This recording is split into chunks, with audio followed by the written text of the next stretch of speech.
World War II did not begin with the invasion of Poland in 1939. It began much earlier, in the silence after the guns of World War I stopped firing. Between 1918 and 1939, a chain of political mistakes, economic disasters, broken promises, and rising extremism slowly pushed the world toward another global catastrophe. This documentary explores what really started World War II, not in a single moment, but across two unstable decades. The period between 1918 and 1939 is often described as a time of uneasy peace. On the surface, nations rebuilt, borders were redrawn, and international organizations promised cooperation. But beneath that surface, resentment, fear, and ambition were growing. The causes of World War II were not accidental or sudden. They were the result of unresolved tensions left behind by World War I, combined with economic collapse and the failure of global leadership. To understand the outbreak of the war, we must return to the world left behind in 1918, the Treaty of Versailles and the seeds of resentment. When World War I ended in 1918, the victorious Allied powers imposed the Treaty of Versailles on Germany. Intended to prevent future conflict, the treaty instead created the conditions for another war.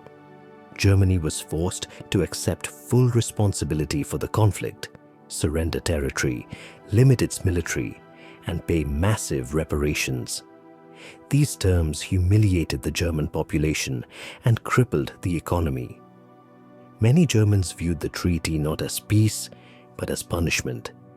The sense of injustice and betrayal became deeply rooted in society, creating fertile ground for radical political movements that promised revenge, restoration, and national pride. The collapse of stability and the global economic crisis. During the 1920s, Europe struggled to recover. While some nations experienced brief economic growth, the stability was fragile. This fragile recovery collapsed with the Great Depression in 1929. The economic crisis spread worldwide, leading to mass unemployment, poverty, and social unrest. In Germany, the economic collapse destroyed public faith in democracy. Extremist parties gained support by offering simple answers to complex problems. Economic desperation made populations more willing to accept authoritarian leadership, nationalism, and scapegoating. The Great Depression did not cause World War II by itself, but it accelerated the rise of dangerous ideologies across the world. The rise of fascism and totalitarian ideologies. Between the wars, new political movements emerged that rejected democracy and embraced authoritarian rule. In Italy, Benito Mussolini established the first fascist dictatorship in the early 1920s, promoting militarism and imperial expansion. In Germany, Adolf Hitler and the Nazi Party rose to power in 1933, fueled by economic crisis, nationalist propaganda, and hatred toward perceived enemies. At the same time, militarism expanded in Japan, where leaders believed territorial expansion was necessary for survival and power. These regimes shared common traits: rejection of international cooperation, belief in military strength, and willingness to use violence to achieve national goals. By the mid-1930s, the world was facing aggressive states openly preparing for war.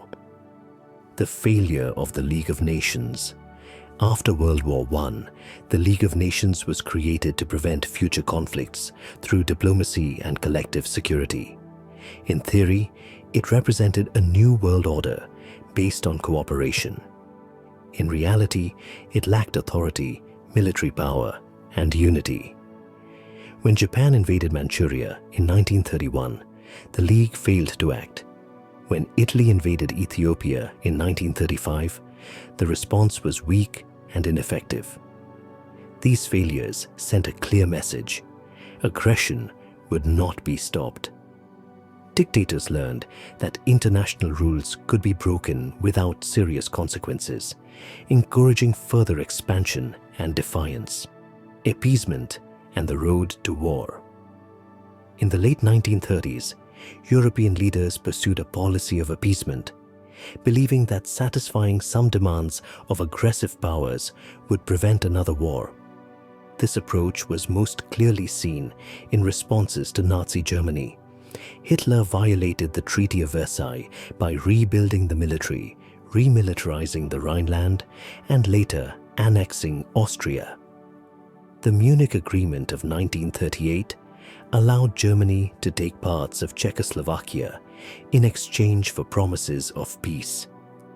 Instead of stopping aggression, appeasement strengthened Hitler's confidence and weakened opposition. War became more likely, not less. The final breakdown, 1939. By 1939, the international system had collapsed. Germany and the Soviet Union signed a non-aggression pact, secretly agreeing to divide Eastern Europe. With no serious resistance expected, Germany invaded Poland in September 1939. Britain and France declared war, marking the official beginning of World War II.